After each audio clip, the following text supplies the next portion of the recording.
Olá, bem-vindos ao canal Solares de Desenvolvimento Pessoal. Eu sou Jamila Gontijo e nesse vídeo de hoje eu tô aqui para falar do conto Barba Azul, para fazer uma análise desse conto, que é um conto bastante conhecido na literatura universal, né? Mas ele também faz parte do livro Mulheres que Correm com os Lobos, segundo capítulo. E se eu fosse escolher um único conto desse livro para trabalhar com mulheres, para trabalhar nessa nossa viagem ao inconsciente, ao desenvolvimento, ao amadurecimento emocional, Barba Azul seria o conto escolhido. Eu acho ele um dos contos mais potentes do livro, talvez o mais potente, porque ele tem todos os elementos necessários para a gente entender como é que a gente faz o nosso desenvolvimento emocional. A gente entende isso racionalmente, aí depois a gente vai trabalhando isso em vivências e em experiências emocionais para que a gente consiga incorporar, vivenciar essas transformações. Então vamos lá? Vamos começar. Eu fiz umas anotações aqui para me guiar, porque realmente é um conto muito rico. Eu vou começar falando sobre o personagem principal, que é o Barba Azul, né? Quem é o Barba Azul? Como é que ele se apresenta nas narrativas do conto? Barba Azul é um forasteiro, né? Ele chega num lugar, não tem nenhuma referência, né? Ele é sozinho, ele não tem uma história para contar, não se sabe de onde ele vem, né? Se ele tem família, quais são as raízes de Barba Azul. Isso é um ponto muito importante, porque é algo a se pensar quando a gente está na vida real conhecendo alguém, né? Como que essa pessoa se apresenta para nós, quais são as referências que a gente tem. E isso é muito importante para a gente entender como é que as dinâmicas relacionais acontecem psiquicamente falando. Você desconhecer o outro, né? Não ter referências de onde o outro vem, do que ele faz, né? Das raízes desse outro, da história desse outro.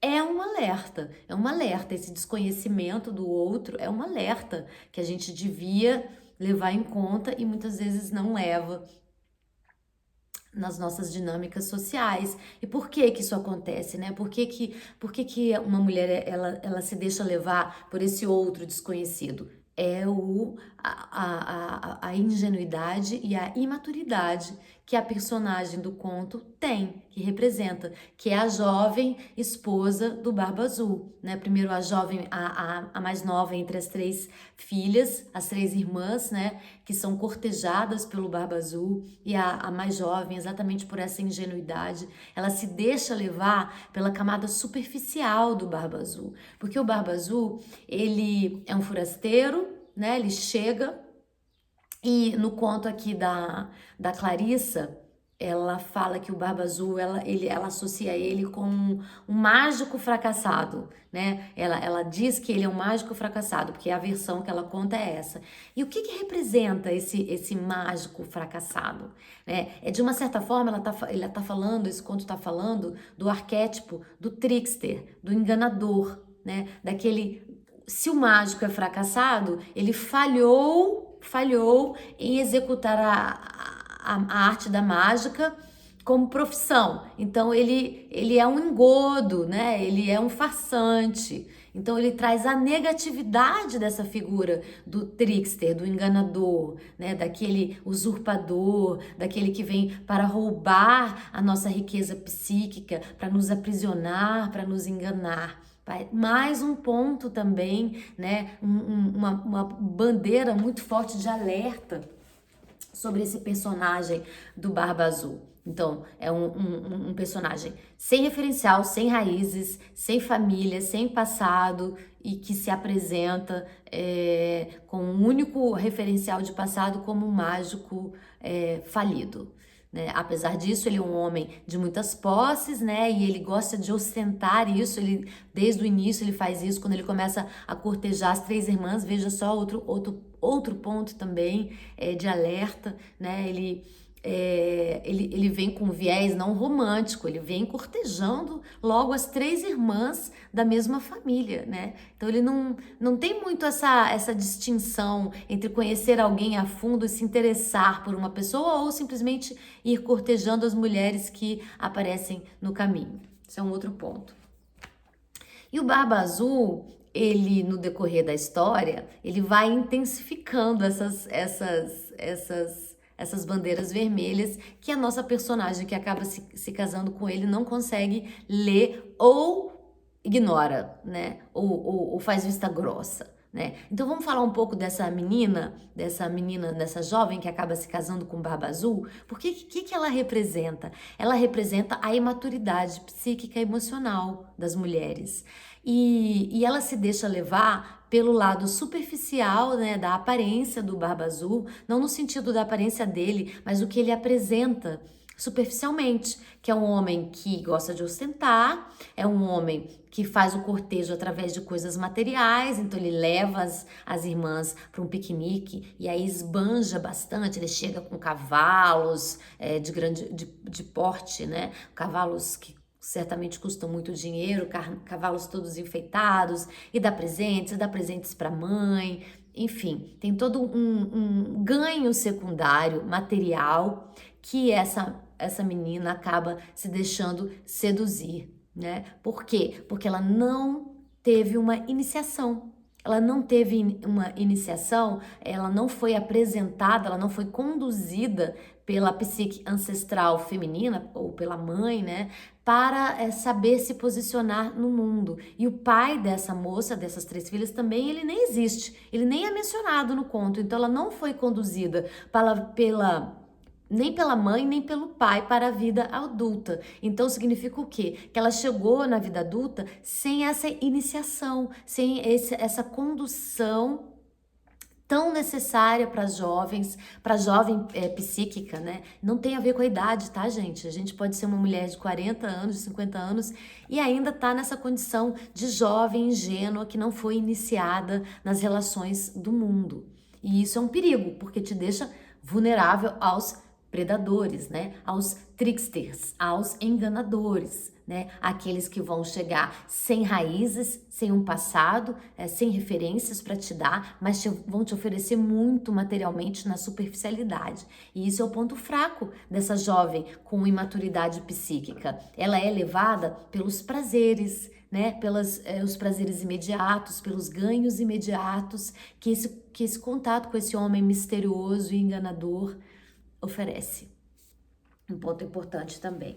E é interessante também, eu vou só fazer uma referência, mas não vou entrar nisso, lembrar que essa figura da menina a jovem, a irmã mais nova, né, das três irmãs, ela tá ligada também ao mito de Perséfone. Dá pra gente relacionar bastante a figura da jovem, a jovem menina, né, que se casa com Barba Azul, com a jovem do mito de Perséfone, que é a filha de Deméter, que foi uma filha super protegida, que é um outro extremo dessa mesma ingenuidade. Então, a ingenuidade da mulher, psiquicamente falando, ela tanto pode ocorrer pela negligência dos pais, pela ausência dos pais, quanto pelo excesso de zelo, né? Que acaba sendo uma mulher psiquicamente tutelada. Então ela não toma para si a responsabilidade de fazer escolhas, de observar o que está acontecendo fora, né? De ter uma visão astuta sobre as coisas que estão se apresentando para ela. Por quê? Porque a mãe não deixa ela amadurecer. Ela assume esse papel por ela. Ela quer tutelar essa mulher. E uma mulher tutelada, ela é uma mulher vulnerável a predadores, a abusadores.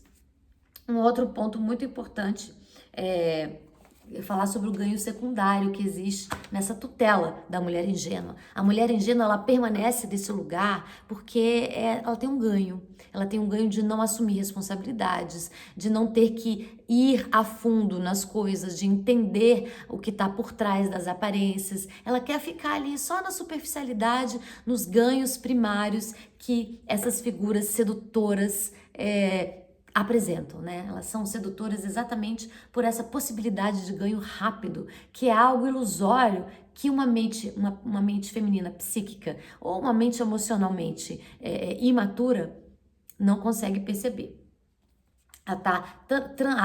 Essa jovem, né, essa jovem imatura, seja por excesso de zelo, né, por manipulação e controle de quem deveria estar iniciando ela na vida adulta, ou seja, pela negligência e ausência de alguém que possa fazer esse papel, ela acaba transferindo para o outro, de uma forma leviana, a responsabilidade de ter, de conquistar, de ser, quer dizer, ela não quer conquistar, ela não quer fazer, ela quer que o outro dê para ela. E é por isso que ela é uma vítima fácil dos sedutores.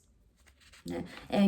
E nesse ponto, esse conto nos mostra a importância da gente desenvolver esse olhar curioso, esse olhar filosófico, esse olhar indagador, né? Por que esse homem está agindo assim? Por que esse homem está me oferecendo todos esses benefícios, né? E veja bem, primeiramente, ele corteja todas as irmãs, né? Então, assim, o que eu tenho de especial que ele me escolheu? Por que ele me escolheu? Se essas respostas não tiverem uma elaboração, não tiverem um sentido, é muito provável que essa escolha não está sendo feita com integridade, né? Que essa escolha está sendo feita por motivos que você desconhece. Se você desconhece, você vai entregar a sua vida, você vai se comprometer, você vai se vincular a esse homem forasteiro que não deixa claro quais são os motivos dele ter desenvolvido um amor por você a ponto de te escolher como mulher. Que escolhas são essas que ele faz de forma tão leviana, né? Que levaram a esse vínculo matrimonial com você? E por e sabe, e será que isso é perigoso, né? Será que isso traz segurança a longo prazo? Todas essas perguntas, essa jovem imatura não fez, né? Ela não foi conduzida, ela não foi iniciada na vida a conseguir fazer essas perguntas e acaba sendo vítima do Barba Azul, né? Então, isso é um outro ponto a se observar também aqui, é como que, para que a gente possa entender e ter essa maturidade do que é luminoso, né, do que é saudável, né, do que traz um vínculo maduro e um vínculo seguro. Para a gente compreender como é que isso acontece, a gente também tem que saber o lado sombrio da vida, né? A gente tem que mergulhar e saber os perigos que a vida apresenta. Por isso que o livro da Mulheres que Correm com os Lobos começa com o conto de La Loba, que é a sabedoria ancestral que sabe das sombras, que caminha nas sombras, que recolhe os ossos perdidos, que são a essência de cada um de nós, para que eles possam ser trazidos de novo à vida. Se a gente não tem esse primeiro momento de iniciação, esse contato com essa sabedoria ancestral da La Loba, o que a gente chega na vida com essa ingenuidade que tem ganhos secundários e que é incapaz de distinguir luz e sombra, incapaz de distinguir o que é bom e o que é ruim, o que é seguro e o que é inseguro, o que é falso do que é verdadeiro, né? Então, quando a gente consegue fazer essa iniciação com essa sabedoria ancestral, a gente consegue ter domínio do próprio território, a gente consegue ter domínio sobre a nossa vida doméstica, a gente consegue entender o que é seguro para nós, reconhecer o que é seguro para nós, né? E só deixar que a intimidade aconteça quando a gente tem essa segurança, né? A jovem do conto não, ela se entregou para um homem que ela desconhecia. Baseado no quê? Numa visão ilusória de quem ele era, através de gestos superficiais que ele fez. E isso leva ela para o primeiro desafio do conto dela, quando ela já está casada, que é quando o Barba Azul sai para uma viagem sem dar explicações e fala para ela que ela pode fazer tudo menos usar uma chavinha que ele entrega para ela e diz que ela não pode usar, né? Então essa proibição de perguntar, de conhecer tudo a fundo, né? Quer dizer, ela mora num castelo, ela vive com um homem, é casada com um homem, mas tem aspectos desse castelo e desse homem que ela é proibida de saber. Isso é colocado para ela de forma muito clara pelo Barba Azul. Veja só. Você pode ser feliz aqui no seu quadradinho, mas tem áreas, tem lugares, tem conhecimentos sobre mim que você tá proibida de ter acesso. O que o personagem Barba Azul faz com ela quando ele diz isso? Ele tá impedindo, bloqueando um domínio da intimidade da vida doméstica dessa mulher. Que uma mulher que é dona da sua própria intimidade, né, do seu domicílio, né, do seu lugar íntimo, do seu lar, ela não vai permitir, ela não pode existir sendo restrita. Ela não pode existir tendo a sua criatividade e o seu olhar investigador, e o seu olhar de domínio castrado. Ela não vai aceitar isso. Mas a jovem esposa, ela cabe nesse lugar. E o Barba Azul sabe disso, ele vai lá e fala isso para ela ostensivamente, né? Para testá-la, certamente.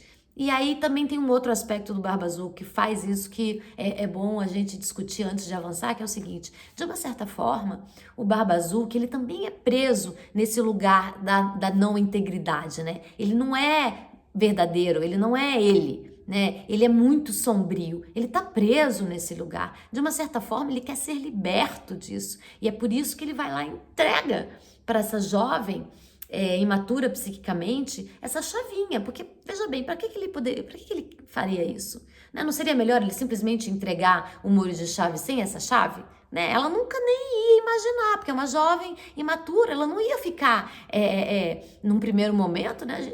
Não era da natureza dela ficar investigando, ficar estabelecendo domínio sobre o lugar doméstico. Por que o Barba Azul vai lá e faz isso? Porque, de uma certa forma, ele quer ser descoberto. Né? Ele quer ser libertado desse estado sombrio também. Mas ele não sabe disso, ele faz isso de forma inconsciente, então ele vai lá, entrega para ela a chave pequena que dá acesso a esse lugar sombrio, né? De uma forma de testá-la, mas também de uma forma inconsciente de ser descoberto para se libertar desse lugar, que é o que deseja o self. O self, ele não quer ser preso nos ambientes sombrios. Ele quer vir à luz, ele quer estar à luz, estar na luz, ele quer integrar todos os aspectos. E o próprio Barba Azul, que é o algoz aqui, né, que é o matador de mulheres, o colecionador de mulheres, ele no fundo, né, a natureza humana, então, não importa o quão sombria ela seja, quando a gente tem o self dentro de nós, né, que é o arquétipo de Deus, ele quer essa integração. E é por isso que ele entrega a chave para a jovem menina. Então, E depois, quando o Barba Azul, esse forasteiro solitário, né, que sai para uma viagem desconhecida, deixa a jovem esposa lá, o que ela faz? Quando ela tá sozinha, ela vai e chama as irmãs, que são um feminino mais amadurecido, para fazer companhia para ela. Então, ela também sabe, ela sabe, no fundo, que ela é imatura, que ela desconhece muitas coisas. Então, ela chama as irmãs como uma forma de pedir ajuda, né, para que essas irmãs venham até ela, que ela possa dar um próximo passo. O predador, agora eu fiz uma anotação muito interessante aqui, que o predador mágico fracassado, ele quer ser descoberto, mas ele foge. Então ele deixa essa chavinha bem na hora que ele tá saindo, né? Para ver o que acontece, né? Para não participar dessa descoberta. É muito incrível, esse conto é sensacional mesmo, né? E aí, o que acontece? As irmãs chegam e elas fortalecem esse feminino, porque o feminino, quando ele compartilha conhecimento, quando ele se une a outras mulheres, um feminino saudável, ele se fortalece. Então, essa jovem esposa, ela se fortalece com a presença das irmãs. Essa curiosidade inata, esse espírito curioso, inquisidor, né? Investigador, filosófico, quando ele compartilha com o feminino seguro, né? O feminino, no caso das irmãs que querem o bem da jovem esposa, da jovem irmã, né? Ele se fortalece, o feminino fica forte. E aí essa curiosidade dela fica fortalecida e as três vão em busca de conhecer descobrir o que é esse segredo do Barba Azul e acabam por descobrindo o quarto sombrio onde há os ossos e o sangue das mulheres que Barba Azul conquistou e depois matou, né? E aí, por que a chave sangra? Por que a chave não para de sangrar? Né? Quando elas abrem a porta e veem tudo aquilo, a chave pequenininha, ela começa a sangrar e ela não para de sangrar, porque não tem como a gente desver algo. né? Quando algo é revelado psiquicamente para nós, não tem como a gente voltar atrás. A gente pode até tentar. A jovem esposa, ela tenta esconder essa chave. Ela vai lá e tira essa chave do molho de chaves, coloca dentro lá do guarda-roupa, mas a chave continua sangrando. Não tem como desver. Quando a gente puxa o fio da meada do novelo, do conhecimento, né, do amadurecimento, isso passa a estar presente na nossa realidade e não tem como fugir mais disso, por mais doloroso que seja. Isso, então o sangue da chave suja o vestido, suja o guarda-roupa, suja todos os vestidos. Ele precisa ser visto. Ele não vai deixar, ele não vai voltar para o lado sombrio, para a escuridão. Ele precisa ser visto, ele se impõe. E isso acontece na vida da gente. Quantas vezes a gente está em relacionamentos que alguns sinais vão surgindo e a gente começa a ter uma noção de que tem alguma coisa errada, tem alguma coisa sombria, tem alguma coisa que não está sendo colocada à luz, né? Uma coisa importante, significativa para a nossa relação, mas a gente tenta não ver. Só que isso se torna uma tormenta, porque a gente sabe que não tem mais como fugir dessa realidade que vem emergindo. E aí, o que acontece? Quando ela percebe que é impossível esconder, né, o que ela descobriu, que é o lado sombrio desse homem predador, esse masculino que está tão ferido que ele não consegue se conectar com o feminino e por isso ele se torna predador e sombrio. Quando ela percebe que não tem mais como fugir dessa realidade, só resta ao feminino evocar a própria força masculina, né, que existe dentro de todas as mulheres. Assim como os homens têm a força feminina dentro deles através da ânima, que é o canal de conexão com as emoções, com o universo interno, nós mulheres também temos dentro de nós o ânimos, que é esse mensageiro, que é esse canal de conexão interna com a força masculina, da proteção, né? De combater o mal, de combater o perigo. Então, o que elas fazem? Elas chamam os irmãos, elas chamam esse reforço masculino que vai fazer com que elas consigam fugir, sair daquele lugar, serem protegidas e conseguirem escapar desse homem predador, né? Isso metaforicamente falando, porque às vezes acontece de uma mulher não ter uma proteção masculina, não ter um homem para ajudar, para salvar. E o que ela tem que fazer? Ela tem que encontrar dentro dela mesma os recursos masculinos de proteção. Integrar esses recursos masculinos de proteção, que às vezes é fuga, mas a fuga às vezes não é uma coisa ruim, não é medo, é entender que aquele perigo, ele não pode ser combatido, a gente tem que saber, né, as nossas condições de combate. Então é saber, olha, nesse momento aqui é bater em retirada. Nesse momento aqui é pegar a minha espada para me proteger, mas correr, sair desse ambiente ameaçador que vai me matar.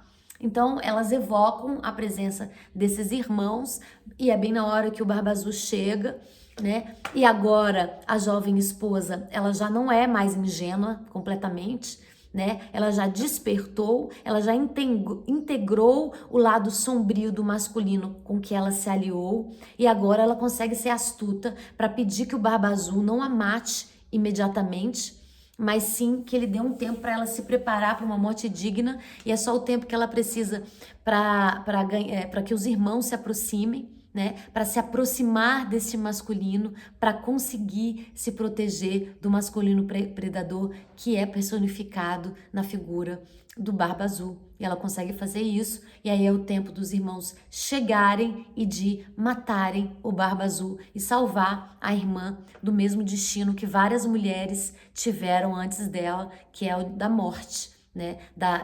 Serem aniquiladas por essa força masculina predadora, sombria, sem passado, sem referências, sem raízes, que chega com muitas promessas de luxo, de prazer imediato, que seduz o feminino ingênuo e depois aprisiona esse feminino ingênuo num quadradinho em que ele não pode existir por completo, ele não pode exercer um domínio sobre o próprio lar, que isso é uma grande violência para o feminino, né? De não poder conhecer e ter domínio sobre a sua intimidade, sobre o seu lar. Isso enfraquece demais a mulher e torna ela uma predadora fácil, para que finalmente o Barba Azul venha dar o golpe final, onde ele mata esse feminino e se apropria de todos os bens desse feminino. É por isso que ele tem tantas propriedades, né? Por isso que ele tem tantos recursos, por isso que ele é tão abundante. Essa abundância não vem de um trabalho dele, mas vem sim de se apropriar da abundância do feminino, dos dotes que ele recebe quando ele casa com essas mulheres ingênuas, e ele se apropria disso e vai como um forasteiro, indo de lugar em lugar, de vilarejo em vilarejo, escolhendo as vítimas que ele vai usar para se apropriar da riqueza, da abundância desse feminino, matar esse feminino e seguir adiante para conquistar um novo feminino. Gente, não parece tão familiar para nós essa história do Dom Juan também, daquele homem que ele é mestre na sedução, né, em apresentar, ele sabe o que o feminino ingênuo precisa, dessas promessas de glória, de riqueza, de abundância, sem nenhuma construção, né, isso se apresentar de uma forma assim, tão gratuita, né, o feminino ingênuo, ele não se pergunta, né, peraí, mas por que eu? Né, por que ele tá me oferecendo tudo isso? Ele tem esse delírio egóico de ser especial, de querer ser vista, né, de querer conquistar muito sem grande esforço. O Barba Azul se alimenta dessa psique ingênua, egóica, vaidosa, hedonista, que existe dentro de nós e que a gente precisa entrar em contato para conseguir desconstruir, amadurecer e entender que toda essa abundância, ela pode acontecer sim, mas com um vínculo estruturado, com raízes, com referências, com honra, ancestralidade de ambos os lados, né? Que isso não acontece de uma hora para outra e que se isso vem muito fácil, vai muito fácil, ou então vai ter um preço muito alto. E por fim, outro ponto muito interessante, que é quando o conto aqui da Mulheres que Correm com os Lobos, é que quando os irmãos matam o Barba Azul, eles vão e cortam o corpo dele em pedaços e jogam para os abutres, que é uma imagem muito forte, né? É uma coisa assim, dramática, violenta. Mas qual que é a simbologia disso? Esse masculino perverso, sedutor, enganador, ele precisa ser totalmente desfacelado, ele precisa ser cortado em pedaços e jogado aos abutres para que haja uma transformação, uma transmutação dessa energia. Se você mantiver ele intacto, ele não consegue ser transmutado, né? Porque ali tem muito lixo emocional, ali tem muita carga emocional de gerações, né? É um masculino maldito, né? Ele carrega essa natureza predadora e enganadora de ancestralmente. Então, sozinho com aquela estrutura que ele não tem cura, né? Esse homem que encarna esse personagem, ele só consegue ser redimido, transmutado, se ele for totalmente esfacelado e jogado aos abutres. Então, tem que ter um elemento catalisador externo para digerir esses pedaços, para que um novo possa surgir, entende? E é por isso que o conto termina assim, com o Barba Azul sendo esfacelado, cortado em 1000 pedaços, em vários pedaços, para que esse masculino que de alguma forma se deixou ali ser descoberto, né?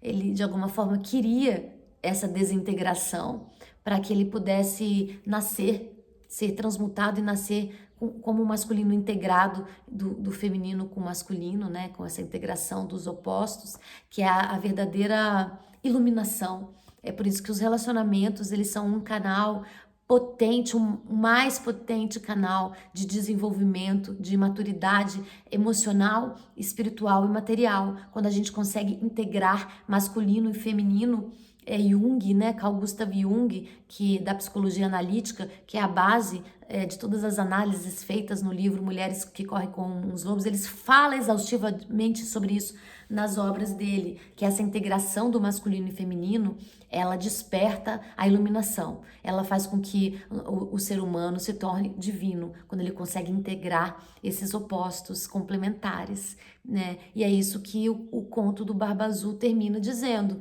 que a importância dessa integração e que para que isso aconteça é preciso haver uma desintegração daquele indivíduo, né, daquele masculino isolado, sem passado, sem referências, sem raízes, sem filhos, né? Ele é totalmente construído negativamente e a única forma dele ser redimido é através de uma transmutação completa.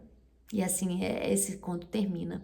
Bom, eu espero que vocês tenham gostado dessa análise. É uma análise de um conto, uma análise que eu considero breve, gente, diante de tantos elementos ricos que esse conto traz para nós, para o nosso amadurecimento. Esse é o segundo passo na jornada que a Clarice propõe, a Clarissa Estés propõe, né? Eu vou pegar aqui o livro para vocês verem.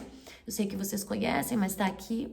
A Clarissa Píncola Estés, esse é o segundo capítulo que tem a história do Barba Azul e nós continuamos aqui nessa série aqui do canal Solares de análise dos contos do livro da Clarissa.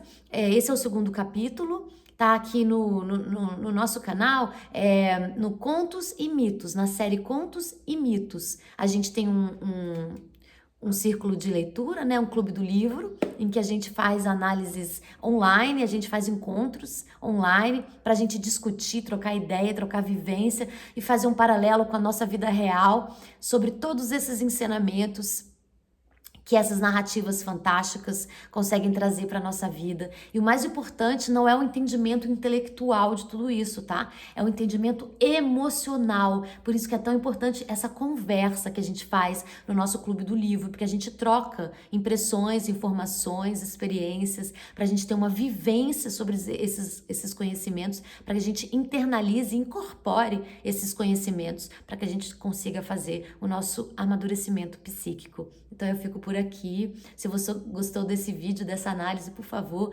deixa aí o seu like e compartilhe com quem você ama. E até a próxima.